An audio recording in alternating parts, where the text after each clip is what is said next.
अस्सलाम वालेकुम। किया हाल है सबका? उम्मीद है ठीक होंगे। चलो तो आज जल्दी से कहानी शुरू करते हैं।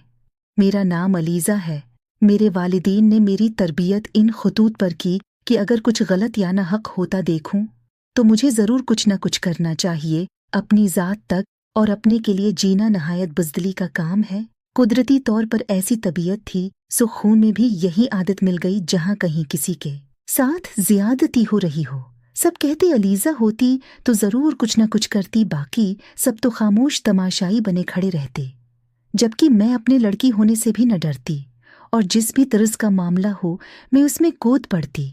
मगर शायद मेरे रब की तरफ से मुझ पर ख़ास इनायत थी कि कभी किसी बड़े मसले में न पड़ी।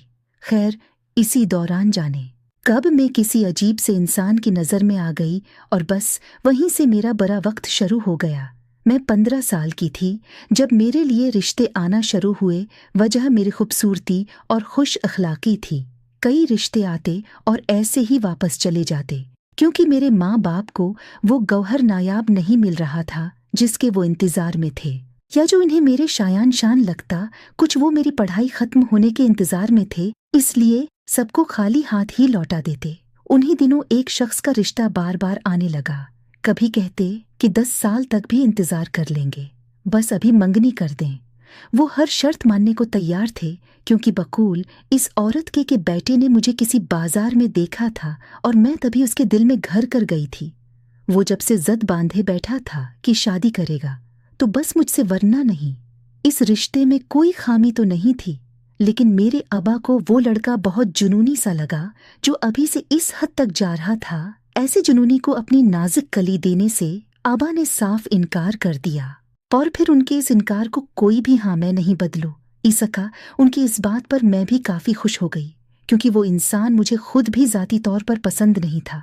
बस मैं खुलकर इजहार नहीं कर सकी, लेकिन शायद मेरे बाबा ने मेरा दिल पढ़ लिया था।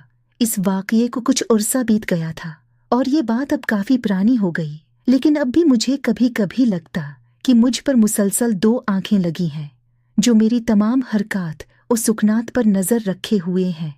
लेकिन मैं उसे अपना हम समझ कर झटक देती और उस तरह ये तमाम सोचें मेरे ज़हन से निकल गईं और देखते ही देखते 5 साल गुजर गए। लेकिन एक दिन तो उसने हद ही कर दी। प्यारे दोस्तों, अगर आप उस कहानी को मज़ीद देखना चाहते हो तो मेरे चैनल को सब्सक्राइब कर दें और कमेंट्स भी ज़रूर करें।